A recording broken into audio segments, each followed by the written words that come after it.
안녕하세요. 이나무의 품질잡이 양쌤입니다. 여러분들을 품질경영의 세계로 안내합니다.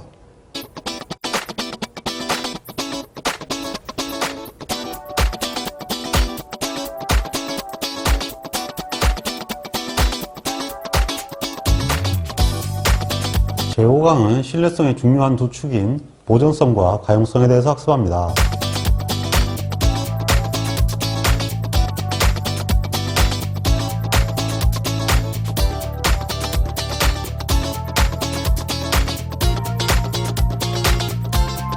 오늘의 본공 주제입니다. 생산보전과 설비보전 조직을 이해해야 합니다. 보존도에 대한 여러가지 척도를 계산할 수 있어야 합니다. 가용도에 대한 여러가지 척도를 계산할 수 있어야 합니다.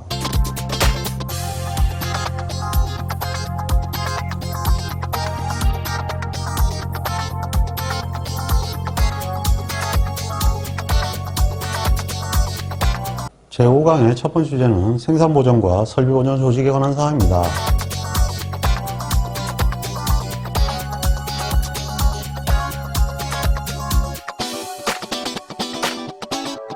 보존성에 관한 첫 번째 내용은 생산보전으로부터 시작합니다. 이것은 생산관리하고도 그대로 겹치는 부분인데요. 이 생산보전 활동은 TPM과 연관이 되는 얘기로서 설비의 생애에 걸친 소위 라이프사이클 코스트를 최소화하는 활동을 의미합니다.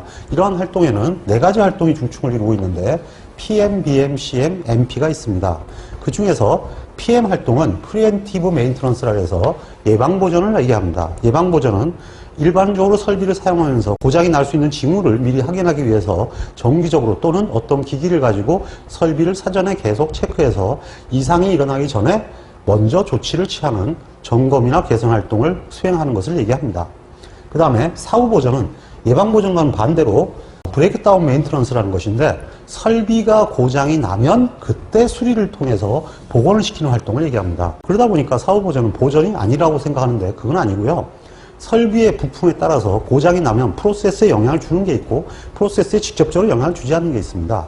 그 프로세스에 직접적인 영향을 주지 않는 것은 가장 설비 부품을 싸게 쓰는 방법은 고장날 때까지 쓰는 거거든요. 그러니까 어차피 징후가 있다 하더라도 고장이 난 건 아니니까 계속 사용하다가 고장이 나면 그때 가서 바꿔주자는 거죠. 일종의 프로세스 운전 비용을 최소화하기 위한 전술입니다. 그러니까 단순히 고장이 나면은 서둔지동 수리하는 이런 거하고는 다른 거죠. 보통 이 사후보전은 스페어 파트를 확보할 수 있는 계획이나 또는 실제로 가지고 있는 상태에서 문제가 터지게 되면 바로 조치를 취해줌으로써 손실을 최소화하는 그러한 보전 기법을 의미합니다. 그와 함께 개량보전과 보전 예방이 있습니다. 이 개량보전은 커렉티브 메인터넌스, 즉 CM이라고 하는데요. 반드시 알아줘야 할 것이 뭐냐면 설비의 사용 중에 이 설비에 대해서 고장을 줄이거나 또는 사용하기 쉽도록, 즉 점검이나 이런 걸 통해서 빨리 인지할 수 있도록 설비를 개선함으로써 수명을 연장시키기 위한 활동입니다. 그러한 개선 활동을 개량보전이라고 합니다. 근데 이걸 왜 줄쳐놔야 되냐 하면은 이거하고 되게 헷갈리거든요. 이 보전 예방이라는 건데요. 문자 그대로 메인터넌스 프리벤션, 그래서 보전을 예방한다는 얘기입니다. 보전을 예방한다는 얘기는 보전 활동이 일어나지 않도록 사전에 먼저 조치를 취해놓겠다. 선제적으로 이런 얘기죠. 그 사전이라는 것이 설비를 설계하고 그것을 설치할 때까지의 과정인데요.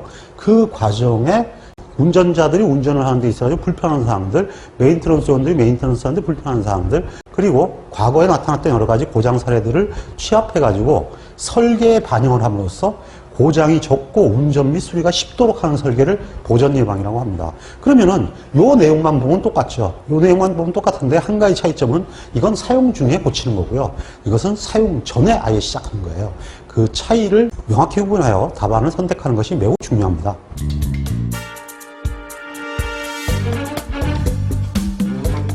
자, 그리고 예방보전은 다시 두 가지로 구분하는데요.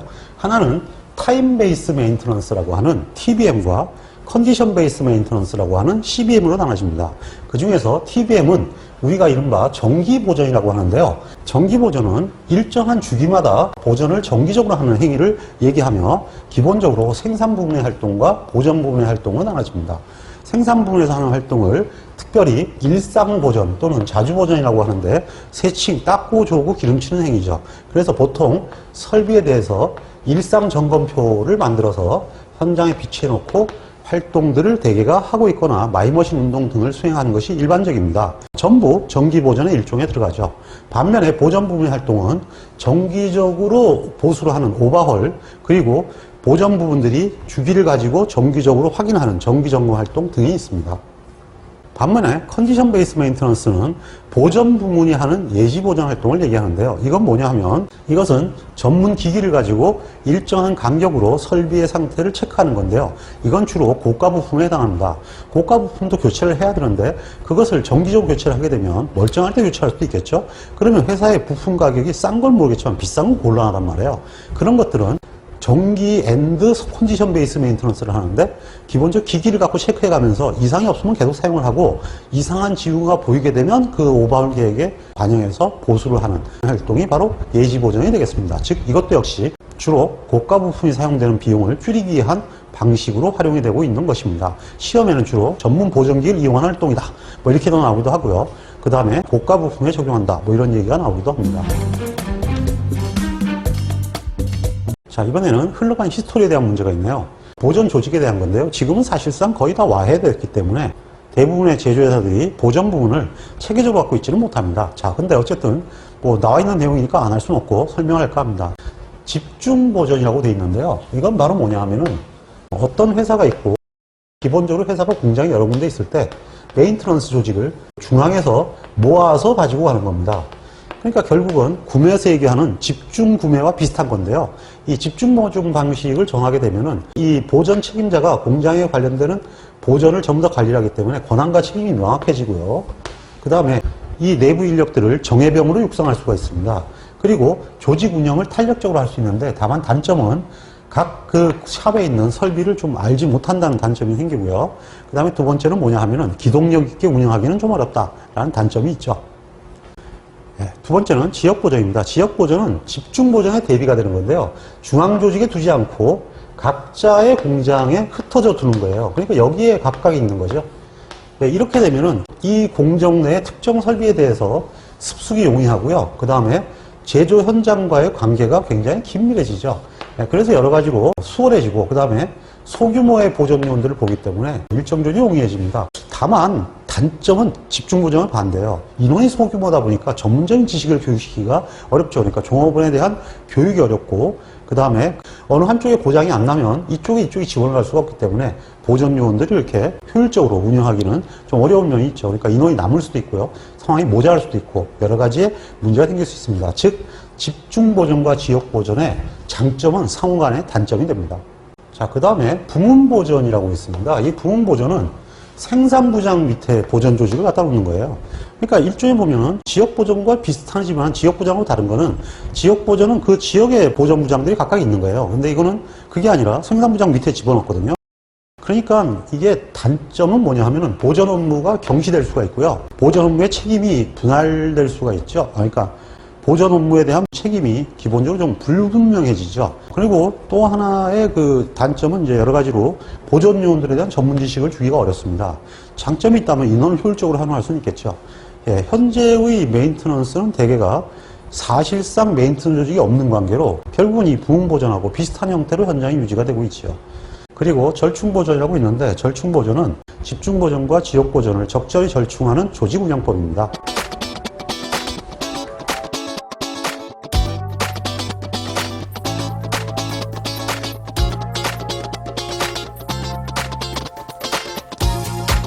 제5강의 두 번째 주제는 보존도 함수와 MTTR에 관한 사항입니다.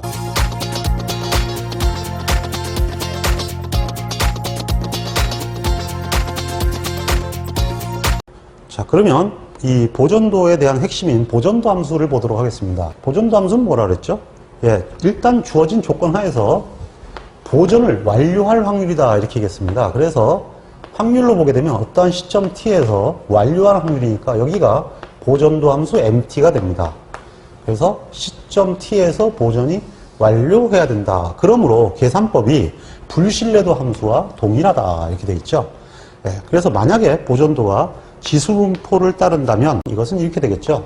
프로 t는 t0보다도 작은 확률이다 이렇게 되는데 이것이 지수분포를 따르니까 1-2-μt 여기서 뮤는 수리율이 되겠죠. 그래서 이러한 형태의 공식을 따르게 됩니다. 그리고 평균 수명이 MTBF 기억나시죠? 또는 MTTF라고 하는데요. 마찬가지로 평균 수리 시간을 뜻하는 용어가 있습니다. 이 평균 수리 시간을 뜻하는 용어는 MTTR이 됩니다. Mean Time to Repair. 수리하는데 소요된 평균 시간, 뭐 이런 얘기죠. 그래서 이건 어떻게 구하느냐 하면은 시그마 총 수리 시간이 되고요. 이것을 수리 건수로 나누면 이렇게 되죠. 시그마 ti 나누기 n 이렇게 계산이 되고요. 이것은 제로부터 무한대까지 1-mt dt가 됩니다. 그러면 이것이 u분의 1 이렇게 공식이 유도가 됩니다. 그리고 MTTR만큼 중요한 지표가 MDT입니다. 이 MDT는 Mean Downtime 이라고 하는데요. 평균 정지 시간이라는 뜻입니다. 이건 뭐냐 하면은 예방 보전 시간과 사후 보전 시간을 모두 더해서 설비의 보전을 한 건수로 나누면 되는 거죠. 즉, 시그마 예방 보전 시간 더하기 사후 보전 시간 나누기 총 보전 건수가 됩니다. 이렇게 해서 평균 수리 시간 대신에 평균 정지 시간이라는 것을 활용하기도 합니다. 자, 그리고 포화성분포를 기초로 필요한 보전자재의 개수를 구하는 방식을 구해보도록 하겠습니다. 자, 일반적으로 고장 건수는 포화성분포를 따른다 그랬죠. 그래서 보통 포화성분포의 파라미터로 람다 t를 이용합니다. 람다 t가 m이 되는데요. 근데 한 설비에 예를 들면 n개의 부품이 사용되고 있다면 이 부품에 대한 고장 파라미터는 람다 t가 되죠. 그러면 필요한 스페어 파트는 어떻게 되느냐 이렇게 얘기를 하면은 기본적으로 필요한 스페어 파트는 한 개당 람다 t니까 n개가 사용되면 n 람다 t가 됩니다. 이것이 기본적으로 m의 역할을 하죠. 그래서 필요한 예비품의 수는 그러면 여기다가 안정계수를 더하게 되죠. 안정계수는 정규분포로 봐서 G1-알파라는 걸 이용합니다. 그 다음에 포화성분포니까 n 람다 t가 되죠. 그러면 n 람다 t 플러스 1.645 루트 n 람다 t가 됩니다. 뭐 1.645 대신에 때로는 about를 1.65를 사용하기도 합니다. 이와 같은 식으로 예비품을 구하는 문제도 한 10년에 한두 번 정도 출제가 됩니다. 자, 그러면 학습서의 기출문제를 통해서 보전도를 한번 구해보도록 하겠습니다. 어떤 시스템의 수리시간이 다음과 같답니다. 그러니까 25시간 걸린 것이 2번, 뭐 이런 얘기죠. 5시간 걸린 것은 5번이다, 이런 얘기죠. 이 값이 랜덤하게 분포한다면 20시간 후에 보전도는 약 몇 프로냐 그랬네요. 기본적으로 그러면 총 수리 시간을 수리 건수로 나누면 되죠. 즉 MTTR은 총 수리 시간 그리고 총 수리 건수로 나누면 되죠. 그러면 5시간이 5건, 10시간이 4건 이렇게 하면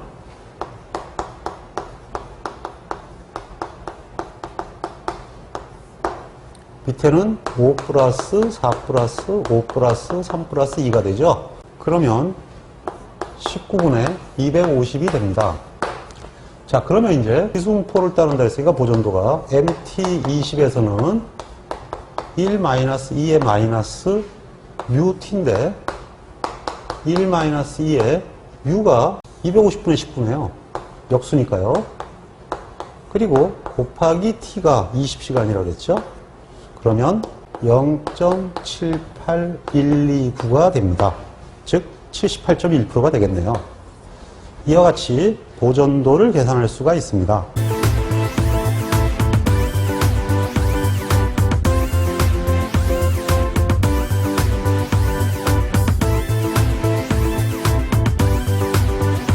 제5강의 세 번째 주제는 가용성과 가용도에 관한 사항입니다.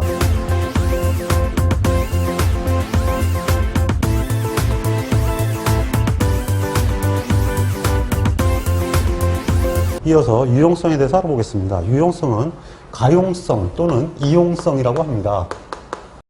이건 뭐냐 하면은 처음에 설명한 대로 어떤 시점 t0에서 작동할 확률입니다. 그러니까 작동이 되는 거니까 신뢰도보다는 훨씬 더 폭이 더 높죠. 왜냐하면 신뢰도는 그때까지 돌아가는 거고 이거는 그 시점에 돌아가고 있으면 되거든요. 그러니까 고장이 나도 수리만 돼 있으면 되는 거죠. 자, 이 가용도의 수식은 이렇게 계산하는 겁니다. 일종의 가동률인데요.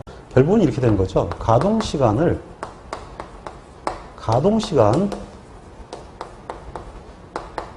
플러스 정지시간으로 나눈 개념입니다. 이때 이 가동시간을 동작 가능시간이라고도 하고요. 정지시간을 동작 불가능시간이라고 합니다. 동작 불가능시간이면 고장시간인가요? 어쨌든 가동시간은 또 작동시간이란 말로도 하죠. 하여튼 작업시간 대비 가동시간이다 뭐 이렇게 표현할 수도 있습니다. 그러면 여기를 가동시간을 고장 건수로 나눠요.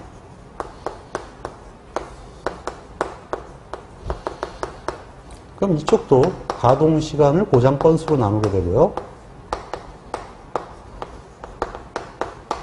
정지시간도 당연히 고장 건수로 나누게 되겠죠.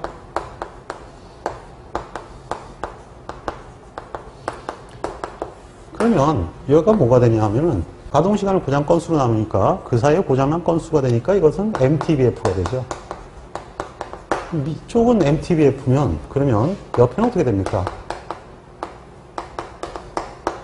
이것은 정지시간, 고장정지를 고장 건수로 나누니까 결국 뭐가 냐면은 MTTR이 됩니다. 평균 수리시간이 된다는 얘기죠. 그래서 이와 같은 식으로 공식이 하나 나오게 됩니다. 그리고 이 MTBF는 다시 람다분의 1로 표현을 할 수가 있고요.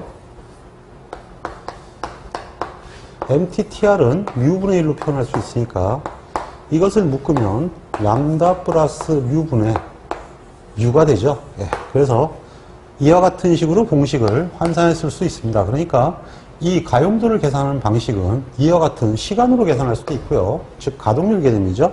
그리고 MTBF와 MTTR을 가지고 구할 수도 있고요. 그리고 고장률과 수리율에 관한 공식으로도 구할 수가 있습니다. 예, 전부 다 공식을 다 알고 있어야 되는데요. 진짜 다양하게 구하죠. 근데 여기서 한 문제가 나오니까 이거는 그냥 과성변하는 캡입니다. 그리고 람다 플러스 μ분의 u를 a라고 하지 않습니까? 근데 이 μ 대신에 람다를 쓰면은 이것은 뭐가 되냐면 기본적으로 수리율이 됩니다. 그래서 이걸 가지고 수리율이 되니까 보정계수라고도 되는데요. 10년에 한 번 혹간 이런 문제가 나옵니다. 자, 그리고 실제로 이거하고는 좀 다른데요. 여기는 이 어떤 시점이기 때문에 사실 시간 t에 대한 함수입니다. 이 개념의 그 값들은 이건 평균 관점으로 가야 되고요. 시점 t에서 가용도는 어떻게 되냐 그러면은 계산 방식이 달라지죠. 어느 시점 t에서의 가용도는 AT가 되겠죠. 예, 이 가용도는 기본적으로 신뢰도 플러스 불신뢰도. 그러니까 설비가 돌아갈 확률하고 돌아가지 못할 확률인데요. 여기다가 뭘 곱하냐면 수리율을 곱합니다. 보존도를 곱하면 시점 t에서의 가용도가 됩니다. 이것과 이것은 달라요. 이건 평균값이고 이건 어느 시점 t에서의 가용도입니다. 그러니까 당연히 다르죠. 그리고 함수가 달라지는 만큼 값은 계속 변하게 됩니다. 그리고 수리 불가능한 설비의 가용도는 어떻게 되냐면은 AT는 고장나면 끝이니까 결국은 신뢰도가 가용도가 되죠.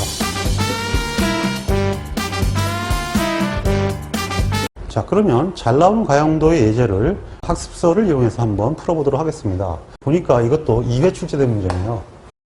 한 대의 기계를 50시간 동안 연속 사용하였다 이렇게 했어요. 그러니까 운전을 총 50시간 하였는데 그 중에 5회의 고장이 발생했어요. 그리고 그때 이렇게 수리하는 바람에 돌아가지 않았다 이런 얘기죠.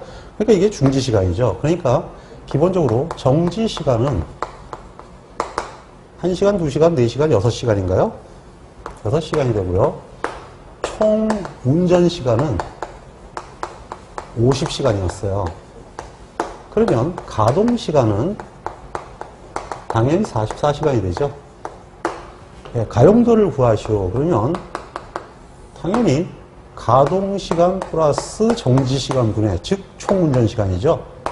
거기서 돌아간 시간, 그러면 이렇게 가동 시간 이렇게 계산하면 되는 거죠. 그러니까 50분의 44니까 88% 이렇게 되겠네요. 자, 이렇게 구할 수도 있고, 그 다음에 이것을 고장 건수를 이용해서 조정을 할 수도 있어요. 만약에 MTBF를 구하시오 이렇게 얘기를 하면 MTBF는 44의 고장 건수가 총 5회니까 8.8이 나오죠. 8.8시간이 되네요. 반면에 MTTR, 즉 평균 수리 시간은 총 6시간을 5회에 걸쳐서 했으니까 1.2시간이 되죠. 자, 그러면 이때의 가용도는 8.8 더하기 1.2분의 8.8이니까 역시 10분의 8.8이니까 88%가 나오죠. 이렇게 해서 풀 수도 있지만 그냥 사전에 가동률 개념을 이렇게 바로 풀어버리면 되니까 공식의 가장 원류 공식인 이 공식을 알고 있으면 오히려 더 편하죠.